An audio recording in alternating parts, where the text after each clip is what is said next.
Salut à tous, c'est Sébastien. Alors aujourd'hui c'est une vidéo pour vous parler du checkout, vous expliquer un petit peu comment je fonctionne et ce que je recommande pour faire un bon checkout. Alors en fait le checkout, comment dire, généralement on fixe les horaires à 12 heures. Enfin moi je fixe à 12 heures. Ensuite, votre guest, si vous avez vraiment personne derrière, il n'y a aucun check-in dans la foulée. Il arrive fréquemment que le guest essaie en fait de faire un check-out un peu plus tard. Donc, ce que je recommande, c'est effectivement, si vous n'avez pas d'autres check-in dans la foulée ou vous n'êtes pas trop pressé, ou il y a un autre check-in que le lendemain ou le surlendemain, etc., c'est lui proposer effectivement de faire son check-out un peu plus tard. Ce qu'il faut savoir, c'est que c'est relativement apprécié, puisqu'en fait, dans tout ce qui est hôtel, le check-out, c'est vraiment 12 heures. Donc, vous devez vraiment quitter l'hôtel à 12 heures. Autant là, sur un Airbnb, si en fait, vous êtes un peu plus cool par rapport à ça, si vous êtes un peu plus flexible, c'est vrai que le guest aura tendance à vous laisser une bonne review. Voire même il précisera dans la review. Donc si vraiment vous n'avez aucun impératif derrière, je vous encourage à le faire sans forcément prendre de fees, enfin prendre des frais supplémentaires par rapport à un late checkout.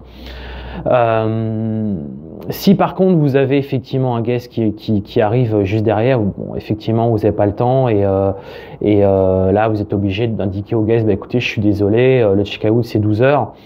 Donc généralement aussi ce qui se passe, c'est qu'ils ont des bagages, etc. Donc ils cherchent des endroits où ils peuvent conserver leurs bagages. Donc soit vous avez un endroit chez vous, ou alors pendant que votre femme de ménage commence le nettoyage, vous pouvez conserver les bagages et en lui indiquant, écoutez, durant tout le cleaning, durant tout le nettoyage, on peut garder vos bagages et bien entendu vous revenez dans quelques heures. Soit vous envisagez une solution comme celle-là, ou sinon vous indiquez que c'est vraiment pas possible. Mais il faut lui expliquer pourquoi, puisqu'en fait sur un Airbnb, généralement les guests cherchent un petit peu à rester un peu plus longtemps et profiter du lieu, vu que c'est pas de l'hôtel, etc. Donc vous n'êtes pas, donc surtout c'est vraiment apprécié ça par les guests, donc faut essayer d'être le plus flexible possible par rapport à ça. Et ne pas enchaîner sur des frais supplémentaires ou quoi aux caisses. Si par contre c'est vraiment beaucoup plus longtemps, généralement ils vous le demandent à l'avance. Donc moi ce que je fais, ce que je préconise, c'est qu'en fait si par exemple vous avez un guest qui demande un check-out à 5 heures, 6 heures, beaucoup plus tard, là ce que vous lui dites c'est qu'en fait si vous faites ça, vous êtes ok, mais que vous serez obligé en fait de bloquer la nuit suivante pour éviter qu'il y ait un autre guest qui arrive dans l'après-midi, et puis surtout que vous n'aurez pas le temps de nettoyer. Donc en fait, ce que je fais en fait, ce que vous pouvez proposer, c'est qu'en fait, il paye la moitié de la nuit suivante. Donc si votre nuit elle est à, je sais pas, 50 € ou 100 €, bah, vous divisez par deux et vous lui indiquez qu'il peut faire un check-out beaucoup plus tard. Mais par contre, il paiera la moitié et lui expliquer pourquoi vous faites ça, parce que bah, ça vous bloque une nuit supplémentaire, vous n'allez pas prendre d'autres bookings derrière. Donc ça marche plutôt bien, généralement les guests acceptent.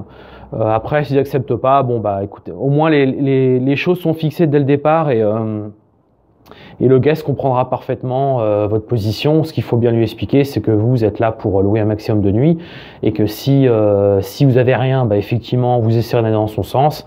Si par contre il y a quelque chose, bon bah là vous n'avez pas vraiment le choix quoi. Voilà. Donc ensuite par rapport au check-out, autre chose que je voulais vous préciser. Vous n'êtes pas obligé, quand vous êtes un host, un propriétaire, vous n'êtes pas obligé de venir pour le check-out. Hein. Vous pouvez très bien avoir une procédure. Alors il y a deux façons de faire. C'est soit vous envoyez la femme de ménage à l'heure que le guest vous indiquera, parce qu'il y a des guests qui font des check-out plus tôt que 12 heures, hein, qui partent plus tôt. Donc soit, alors ça ferait partie d'une autre vidéo également où j'expliquerai un petit peu comment être un peu plus en contact avec le guest. Et il faut vraiment maintenir une communication régulière avec le guest pour justement, notamment sur le check-out, en fait, lui demander à quelle heure il fera le check-out. S'il fait le check-out par exemple à 10 heures, vous envoyez, alors Il y a deux façons de faire, c'est soit il fait le check-out seul et en fait vous lui donnez une procédure, donc c'est pareil, ça fera l'occasion d'une autre vidéo où je vous expliquerai un peu plus comment moi je procède sur les check-in, check-out, les manières, on va dire les self-check-in, self-check-out. Donc soit vous donnez une procédure pour que les clés les déposent quelque part, soit sinon votre femme de ménage vient à l'heure indiquée par le guest. Donc généralement si c'est 10 heures, la guest quand la femme de ménage, excusez-moi, hop, quand la femme de ménage arrivera, vient, en fait, elle arrive sur le coup de 10 heures et du coup, ça permet que le guest lui remette les clés et du coup, il parte et la femme de ménage est là. En même temps, la femme de ménage peut faire un petit point très rapide. Alors, sachant que par rapport à ça, ce qu'il faut bien savoir, c'est que vous n'avez pas une nécessité de faire un checklist au moment où votre guest part. Vous n'êtes pas obligé de tout vérifier, etc. Vous avez du temps, c'est-à-dire que entre le moment où le guest fait le check-out et entre le moment où arrive le prochain guest, vous avez le temps de vérifier s'il manque des choses, si les choses sont cassées, etc., etc., et de les reporter ensuite sur Airbnb et d'ouvrir une réclamation. Donc ça j'en parlerai un peu plus longtemps dans une autre vidéo, dans le cadre d'une de mes formations où j'explique un peu plus en détail comment il faut fonctionner. Donc du coup, voilà, c'est les deux façons de faire au moment du check-out. Soit votre femme de ménage, elle arrive à l'heure du check-out, soit sinon le guest laisse les clés quelque part. Et ensuite, par la suite, vous pourrez par vous-même faire le check, en fait, suivre la checklist en fait de tous les points dans votre appartement ou votre maison, ce qui pourrait manquer, ce qui a été cassé, abîmé, etc., etc. Voilà, donc ça c'était une petite vidéo pour vous expliquer comment je fonctionne sur le check-out,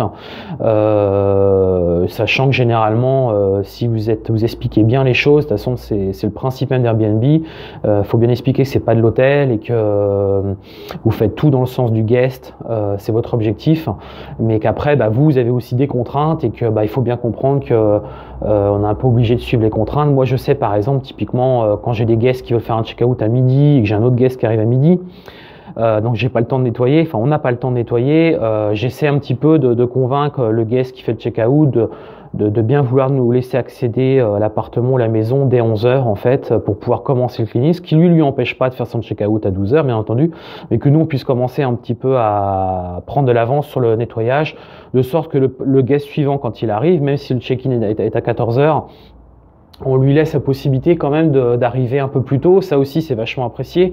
Quand vous louez un hôtel ou autre, vous êtes bien content si vous arrivez plus tôt de pouvoir disposer de l'appartement ou au moins pouvoir déposer vos bagages. Donc c'est vrai que si le guest fait un check-out à 12 heures, vous pouvez très bien envoyer vos femmes de ménage sur 11 heures.